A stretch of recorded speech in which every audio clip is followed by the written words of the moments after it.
নামাজ পড়তে ভালো না লাগলে একটি দোয়া পড়বেন। এই হাদিসটি নবীজি সাল্লাল্লাহু আলাইহি সাল্লাম আমাদেরকে জানিয়ে দিয়েছেন। নবীজি সাল্লাল্লাহু আলাইহি সাল্লাম নামাজের পরে সালাম ফিরিয়ে এই দোয়াটা করতেন।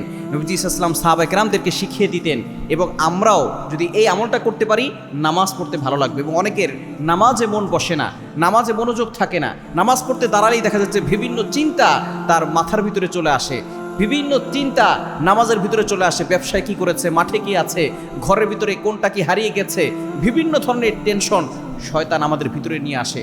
সুতরাং নামাজে মনোযোগ বৃদ্ধি করতে এবং নামাজের প্রতি টান আনতে আপনি এই দোয়াটা বেশি বেশি পড়বেন।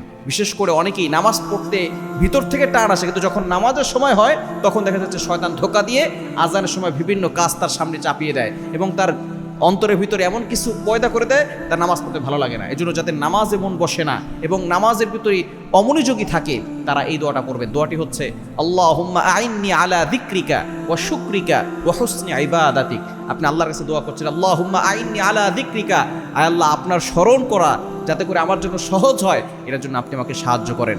আয় আল্লাহ আমি যাতে করে আপনার শুকরিয়া কৃতজ্ঞকারী বান্দা হতে পারি, আমি যাতে করে আপনার শুকরিয়া আদায় করতে পারি, সেটার জন্য আপনি আমাকে কবুল করেন। এবং আপনি দোয়া করছেন ওয়া হুসনি ইবাদাতিক, আল্লাহ আমি যাতে করে সুন্দর করে আপনার ইবাদত করতে পারি, আপনি আমাকে সাহায্য করুন। আপনি এই দোয়াটা পড়বেন। 5 ওয়াক্ত নামাজ মাস্ট বি পড়বেন। নামাজ পড়তে ভালো না লাগলেও নামাজ পড়বেন। নামাজের পরে ছোট্ট দোয়াটা পড়বেন, আল্লাহুম্মা আইন্নি আলা যিকরিকা ওয়া শুকরিকা ওয়া হুসনি ইবাদাতিক। দেখবেন আল্লাহ তাআলা আপনার অন্তরে নামাজের প্রতি মহব্বত বৃদ্ধি করে দিবেন, নামাজের প্রতি টান পয়দা করে দিবেন এবং নামাজ পড়তে আপনার ভালো লাগবে, নামাজের ভিতরে আপনার মনোযোগ বৃদ্ধি পাবে ইনশাআল্লাহ।